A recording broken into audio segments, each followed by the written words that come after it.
August 17, 1940, Main Navy Building, Washington, D.C.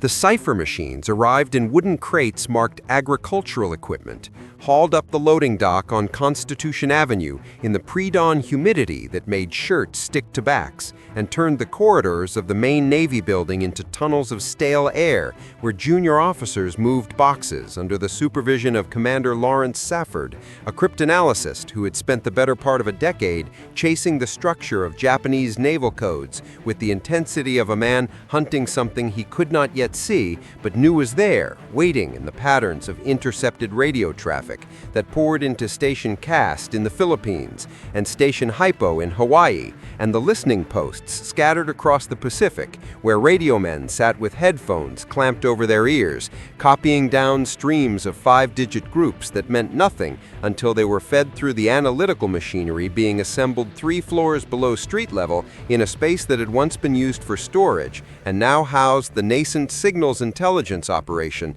that would become known by the code name Magic. Though on this morning in August, it was simply a collection of tables, filing cabinets, IBM punch card machines, and a device built by cryptanalyst William Friedman that could simulate the rotor movements of the Japanese Type B cipher machine, the Americans called Purple, a diplomatic encryption system the Japanese Foreign Ministry believed to be unbreakable because it used telephone stepping switches instead of the rotor wheels employed by earlier machines, a belief that would prove catastrophic when Friedman and his team at the Army's Signal Intelligence Service managed to reconstruct Purple's internal logic through pure mathematical analysis without ever having seen the actual device, working 18-hour shifts that left Friedman hospitalized with a nervous breakdown by the time the first decrypts began flowing in September, revealing the diplomatic correspondence between Tokyo and Japanese embassies worldwide in readable English text that arrived on the desks of senior officials in locked leather pouches delivered by armed couriers who knew nothing of what they carried, except that it was classified above top secret and tagged with distribution lists limited to fewer than a dozen individuals, including the President, the Secretaries of War and Navy, and the Chiefs of Army and Navy Intelligence, who understood that what they were reading represented an intelligence windfall of almost unprecedented value, provided it could be protected absolutely, because the moment the Japanese suspected their codes were compromised, they would change their systems and the window would slam shut, which is why the decrypts were never typed on standard typewriters that might leave impressions on carbon paper, but instead on machines with special ribbons that were burned after each use, why the papers themselves were numbered and tracked and returned to safes each evening, why even the knowledge that magic existed was compartmentalized so tightly that military commanders in the field often could not be told what intelligence analysts in Washington knew, could not be warned of Japanese intentions except through carefully worded advisories that disguised the source. A paradox that would haunt American intelligence throughout the war as codebreakers read Japanese battle plans and diplomatic cables with crystalline clarity, while officers at sea fought with incomplete information, unaware that their own government knew the enemy's moves before the enemy made them. Though on this August morning in 1940, the system was still being built, still being refined, as technicians wired the Purple analog machine that clicked and hummed when electrical current flowed through its stepping switches, simulating the encipherment process in reverse, transforming gibberish back into Japanese text that was then translated by Nisei linguists, second-generation Japanese Americans whose loyalty would later be questioned, even as they provided the linguistic expertise that made magic operationally useful. Men like Private First Class Arthur Komori, who worked in the munitions building translating intercepts about troop movements and merchant shipping, while his parents remained in California, wondering if their son's service would protect them from the suspicion that was already building in 1940, already present in the way Navy officers looked at the Nisei translators, already implicit in the security regulations that forbade the linguists from knowing how the decrypts were obtained, keeping them isolated in the analytical chain so that they handled only translated fragments, never the raw intercepts, never the full picture. a compartmentalization that reflected both operational security and the racial dynamics of an America that had not yet decided whether to trust its Japanese-American citizens, even as those same citizens worked 12-hour shifts in windowless rooms, helping to unravel the diplomatic and military communications of the empire their parents had left behind. An empire that in August 1940 was signing the Tripartite Pact with Germany and Italy, a development the codebreakers knew about before it was publicly announced because they were reading the cables between Tokyo and Berlin, reading Foreign Minister Yosuke Matsuoka's instructions to his ambassadors, reading the Japanese Army's assessments of Soviet strength in Siberia and British weakness in Singapore, reading everything that moved through the Purple System, and beginning to read portions of the Japanese Navy's General Purpose Code designated JN-25, a code that used a two-book system with additives that masked the underlying code groups, a system that would take years to fully penetrate, but which was already yielding fragments of intelligence about fleet movements and operational planning, fragments that arrived on Lieutenant Commander Edwin Layton's desk at Pacific Fleet Headquarters in Hawaii, where he served as intelligence officer to Admiral Husband Kimmel, though what Layton could tell Kimmel was limited by security restrictions that prevented him from revealing that the intelligence came from codebreaking rather than from conventional sources like reconnaissance aircraft or ship sightings, a limitation that would have profound consequences in December 1941, when the pieces of intelligence suggesting a Japanese attack on Pearl Harbor never quite coalesced into a clear warning because the distribution of magic was too restricted, because the intercepts were too fragmentary, because the Navy's codebreakers at Station HYPO were still working through the backlog of JN-25 traffic and had not yet identified the signals hidden in the communications chatter that indicated something large was being planned, something that involved the concentration of carrier forces and the movement of support vessels and the transmission of unusual weather reports from the northern Pacific, where American listening posts tracked Japanese radio frequencies without understanding what they meant, tracking the transmissions even as the main Navy building's basement filled with more IBM machines, more filing cabinets, more personnel cleared for magic access, building an intelligence infrastructure that would eventually employ thousands, but which in August 1940 consisted of a few dozen cryptanalysts, translators, and analysts working in spaces that smelled of cigarette smoke and machine oil, working under fluorescent lights that hummed in frequencies that gave some people headaches, working through problems that had no clear solutions except through trial and error and mathematical insight and the kind of obsessive pattern recognition that characterized men like Frank Rowlett and Robert Ferner, who sat at tables covered with worksheets and code groups and frequency analyses,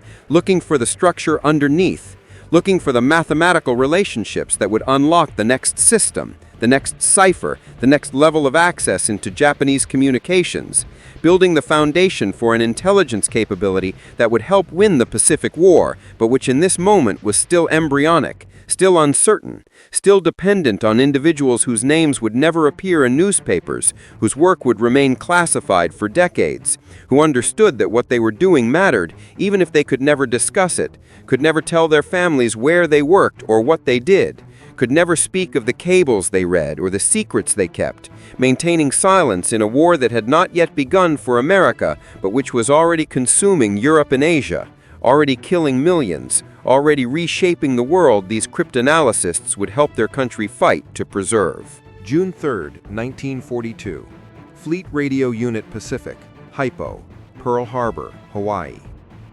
The basement of the administration building at the submarine base still smelled faintly of the fuel oil that had leaked from ruptured tanks at Battleship Row 6 months earlier, a ghost of December 7th that lingered in the concrete walls where Lieutenant Commander Joseph Rochefort worked in a smoking jacket and carpet slippers, examining the decrypt that had just been typed by one of the IBM operators in the main room where the punch card machines clattered continuously, processing the intercepts that arrived from Midway and Dutch Harbor, and the listening stations across the Pacific where radio men copied Japanese naval traffic onto message forms that were then encrypted themselves and transmitted to Pearl Harbor, where Rochefort's team at Station HYPO had spent the previous 8 weeks working 18-hour shifts to break the Japanese Navy's latest iteration of JN-25, the operational code that carried the radio traffic of Admiral Isoroku Yamamoto's combined fleet.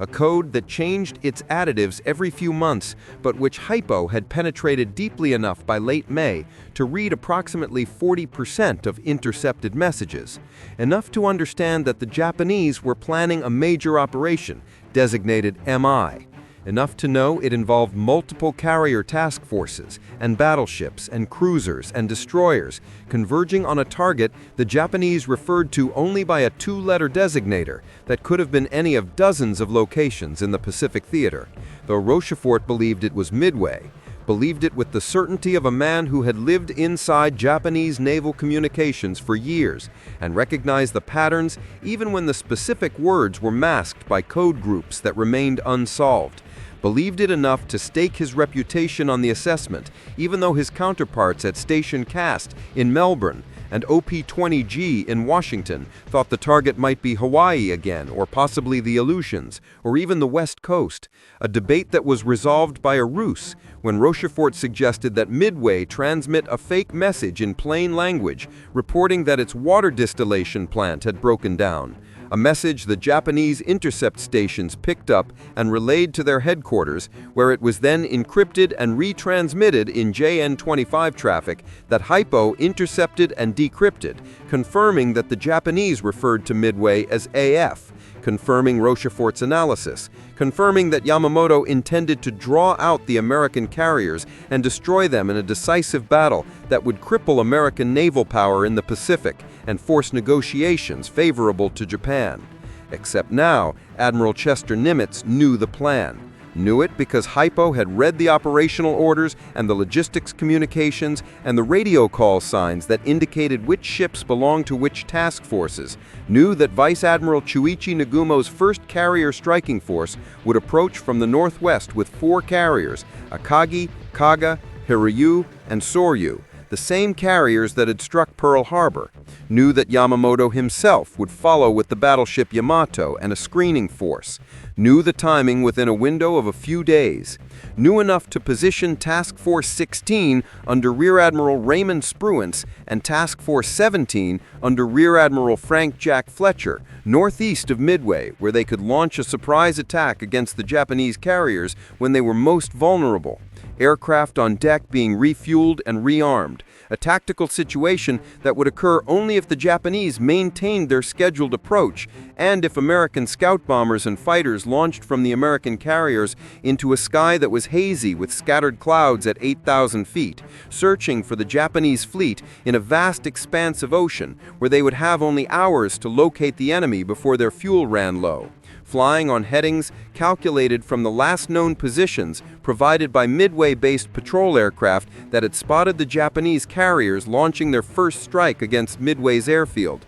a strike that Rochefort's team had known was coming but which proceeded anyway because Midway had to be defended and had to appear surprised so the Japanese would not suspect American intelligence had penetrated their communications. A deception that held through the morning of June 4th as Nagumo's carriers recovered their first strike aircraft and prepared to launch a second attack on Midway, unaware that American carriers were nearby, unaware until a Japanese scout plane reported sighting American ships to the northeast, a report that forced Nagumo to make the decision that would doom his force, the decision to rearm his aircraft for anti-ship attack rather than land attack. A decision that meant ordnance crews had to remove the bombs loaded for Midway and replace them with torpedoes suitable for attacking warships, a process that took time during which the American carrier air groups were closing in, though they arrived piecemeal rather than in coordinated waves, because navigation errors and radio failures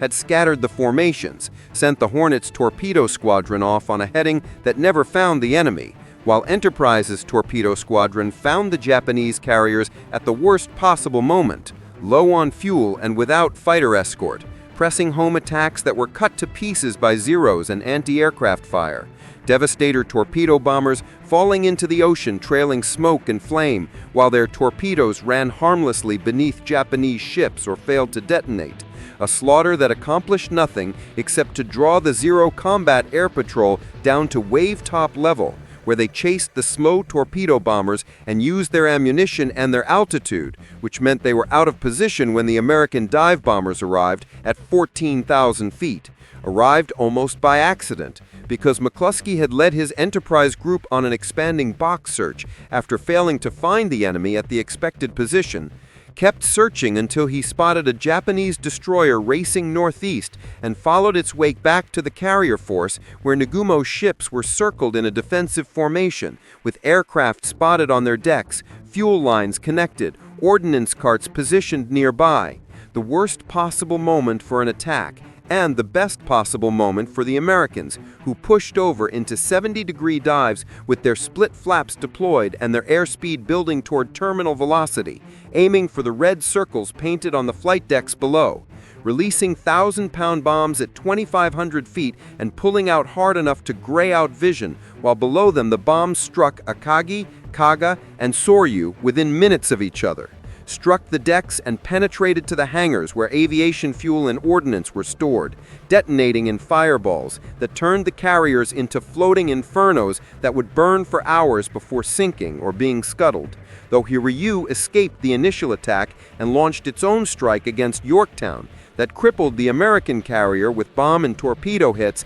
that left it listing and burning and eventually abandoned. A loss that seemed significant until Hiryu itself was located by scout planes and struck by dive bombers from Enterprise that afternoon, hit repeatedly by bombs that started fires that could not be controlled, fires that consumed the carrier through the night until it was scuttled the next morning by Japanese destroyers, ending the battle with 4 Japanese carriers sunk in exchange for 1 American carrier, a tactical victory, but more importantly, a strategic turning point that halted Japanese expansion in the Pacific and shifted initiative to the Americans, who would spend the next 3 years advancing across the ocean in a campaign of island hopping and carrier battles and submarine warfare that would eventually bring them to Tokyo Bay. A campaign that would not have been possible without the intelligence advantage provided by Magic and by HYPO's codebreakers, who sat in their basement at Pearl Harbor reading the decrypts that came through their machines, understanding that what they were reading represented not just intelligence, but operational foreknowledge, the ability to see inside the enemy's decision cycle and anticipate his moves and position forces accordingly, a capability that Rochefort and his team had proven at Midway and would continue to prove through the remainder of the war as they tracked Japanese ship movements and supply convoys and troop deployments, reading the orders before the Japanese units themselves received them, providing American commanders with intelligence that was often more current than what the Japanese field commanders possessed, an asymmetry that would compound over years of warfare until the Japanese found themselves fighting an enemy who seemed to anticipate every move, who appeared at unexpected times in unexpected places, who sank submarines and merchant ships with uncanny accuracy, who ambushed admirals and intercepted convoys and avoided traps, all because men like Rochefort sat in windowless rooms reading code groups and translating dispatches and writing intelligence summaries that traveled up classified channels to commanders who used them to win battles and sink ships and ultimately to destroy the Japanese Empire's capacity to wage war. April 18, 1943, Guadalcanal, Solomon Islands. The decrypt arrived at Admiral William Halsey's headquarters in a sealed envelope delivered by courier from the Fleet Radio Unit at Pearl Harbor, marked with the special handling designator that indicated magic-derived intelligence and restricted to a distribution list that included only Halsey himself and his intelligence officer, Commander Doug Moulton, who spread the message flimsy on the commander's desk where the overhead fan pushed humid air that smelled of aviation fuel from the fighter strip at Henderson Field and coral dust from the roads being graded by Seabees across the island that had been secured after 6 months of jungle fighting that killed thousands of Marines and soldiers and Japanese defenders who fought from bunkers and caves and had to be burned out with flamethrowers or blown apart with satchel charges in combat that was closer and more savage than anything Halsey had experienced in 40 years of naval service. But the decrypt had nothing to do with ground combat, and everything to do with the reason Halsey had been pulling together a fighter interception plan since the message was decoded at HYPO 3 days earlier. A message that contained the complete itinerary for Admiral Isoroku Yamamoto's inspection tour of forward bases in the Solomon Islands, including specific dates and times and locations, and the information that Yamamoto would be flying in a Mitsubishi G4M bomber with a fighter escort, departing Rabaul at 0600 on April 18th and arriving at Balal Airfield on southern Bougainville at 0745. Information so precise and so operationally useful that it created an immediate decision problem that reached all the way to Washington, where Navy Secretary Frank Knox and Admiral Ernest King and ultimately President Roosevelt had to decide whether to authorize an assassination mission that would inevitably kill the man who had planned Pearl Harbor, but might also compromise magic if the Japanese realized the Americans had known Yamamoto's exact schedule. A risk that was debated through classified channels for 2 days before Roosevelt approved the operation, with the understanding that it had to appear as if the interception was luck or routine patrol activity rather than actionable intelligence, which meant the mission had to be flown from Guadalcanal at extreme range, 430 miles each way over open ocean to Bougainville, a distance that pushed the combat radius of the Army Air Force P-38 Lightning fighters based at Henderson Field, the only aircraft with sufficient range and performance to intercept Yamamoto's formation, the only aircraft that could reach the target area, execute the attack, and return before running out of fuel, assuming everything went perfectly, assuming the weather held, assuming navigation was precise, assuming Yamamoto kept to his schedule. Assumptions that were turning into operational reality on the morning of April 18th, as Major John Mitchell led 18 P-38s down the runway at Henderson Field, taking off in pairs with drop tanks hung beneath their wings, forming up over the channel and turning northwest toward Bougainville on a course plotted to bring them to the intercept point at the exact moment Yamamoto's bomber descended toward Ballar. A flight plan that required Mitchell to navigate for 2 hours at wave-top altitude using dead reckoning and a Navy compass that was slightly off calibration, flying in radio silence at 50 feet above the water while his pilots held formation in sections of 4, watching their fuel gauges drop and their engines overheat in the tropical humidity that made cockpits feel like steam baths despite the airflow at cruise speed, flying straight and level for 150 miles before turning northwest again toward the final intercept point where Captain Lanphier and Lieutenant Rex Barber would climb to altitude while the others stayed low as top cover. A plan that required split-second timing and perfect conditions and luck, which they had because when Mitchell's formation arrived at the intercept point at 0935, exactly on schedule, there were the 2 Japanese bombers descending from 4,500 feet with 6 Zero escorts, exactly as the decrypt had specified. A sight that made Lanphier and Barber push their throttles forward and start climbing while the Zeros turned to engage, their pilots maneuvering hard to get firing position on the American fighters that were faster and heavier and armed with 4 50-caliber machine guns and a 20mm cannon that made them formidable opponents in a straight fight.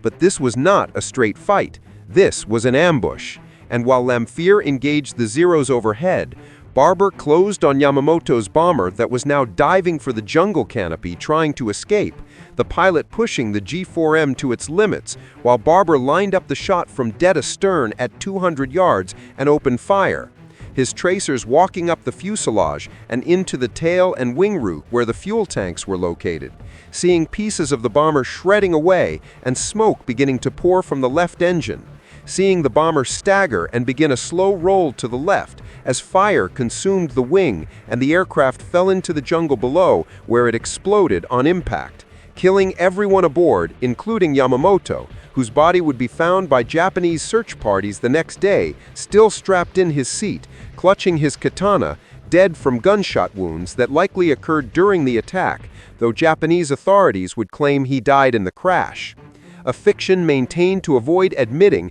that the commander of the combined fleet had been assassinated by American fighters who should not have been able to reach that far or know he would be there.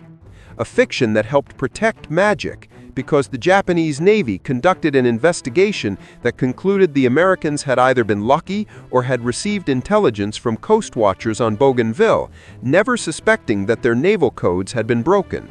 never changing their cipher systems in response, which meant HYPO continued reading Japanese communications throughout the war, continued tracking convoys and monitoring fleet movements, and providing intelligence that allowed American submarines to position themselves along Japanese shipping routes, where they sank tankers and transports and escorts, slowly strangling Japanese war economy by cutting the supply lines that connected the home islands to the resources of Southeast Asia. A campaign that was enabled by magic and by the codebreakers who sat at their machines reading intercepts that revealed convoy schedules and routing instructions and escort assignments. Intelligence that was passed to submarine commanders through secure channels that disguised the source but provided targeting information that made American submarines devastatingly effective despite torpedo problems and depth limitations and other technical challenges that plagued the force through 1943. Challenges that were gradually overcome as new Mark 18 electric torpedoes entered service and submarine commanders gained experience, and the code-breaking improved to the point where American subs were sinking over half the Japanese merchant tonnage that ventured out of port, sinking 600,000 tons in 1943 and 900,000 tons in 1944, destroying the tanker fleet that carried oil from the Dutch Indies to Japanese refineries, destroying the merchant fleet that carried raw materials to Japanese factories, creating fuel shortages and resource shortages that crippled Japanese industry and grounded Japanese aircraft, and forced Japanese warships to operate at reduced capacity because there was not enough fuel to train pilots or conduct fleet maneuvers or deploy to forward areas. A strategic strangulation that was directly attributable to the intelligence provided by magic and to operations like the Yamamoto intercept that demonstrated the operational value of signals intelligence even when the use of that intelligence risked exposing the source. A risk that was managed through deception and misdirection and careful operational security that kept the secret of American code-breaking hidden from the Japanese until the end of the war, when the Emperor Hirohito announced Japan's surrender on August 15, 1945. A surrender that was facilitated by many factors, including the atomic bombs and the Soviet invasion of Manchuria, but also by the cumulative weight of 3 years of warfare in which the Americans had a decisive intelligence advantage, had known Japanese intentions before the Japanese acted on them, had positioned forces to intercept and destroy enemy units that believed they were operating with surprise and security, but were in fact being tracked and monitored on by an intelligence system that extended from the listening posts in the Pacific to the basement of the main Navy building in Washington, D.C., where cryptanalysts and translators and analysts processed thousands of intercepts per day, building a comprehensive picture of Japanese operations that was distributed to American commanders through channels so secret that even after the war, many officers who had benefited from magic-derived intelligence did not know the source, did not know that what they thought was excellent reconnaissance or good guessing or operational intuition was actually the product of code-breaking that had penetrated every level of Japanese military and diplomatic communications, reading the messages of admirals, generals, and diplomats and merchant captains, reading the operational orders and the logistics reports and the intelligence summaries that the Japanese themselves were producing.